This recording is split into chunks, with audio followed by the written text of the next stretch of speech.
नगरपालिकेने जो भ्रष्टाचार केला आणि तो भ्रष्टाचार दडपण्याचा प्रयत्न केला, परंतु एक लढवय्या भीमसैनिक 6 दिवस उपोषण करून या प्रशासनाला ज्यांनी नमवलेले असे आंबेडकर चळवळीतील आमचे मित्र सन्माननीय उमरे साहेब यांना विनंती करतो की आपण या विजयी आंदोलन आपण केलेलं आहे, तसंच हे विजय आंदोलन या बुद्धभूमी फाउंडेशनला सुद्धा झालं पाहिजे, त्यासाठी आपण मार्गदर्शन करावं. सविनय जय भीम. या ठिकाणी आज बुद्धभूमीवर हल्ला होऊन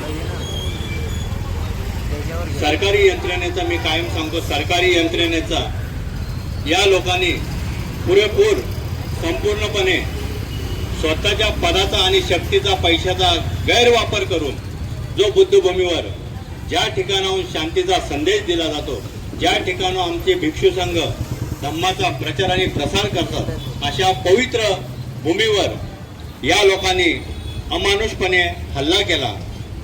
आणि या हल्ल्याच्या निदर्शन आम्ही करत असताना आज कितना दिन हो गए बनते जी, आज 32वा दिवस सुरू आहे.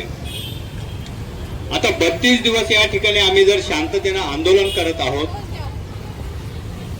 तर हे जे 15 वर्षे या लोकसभेचे खासदार श्रीकांत शिंदे हे स्वतःला महामहिम समजतात.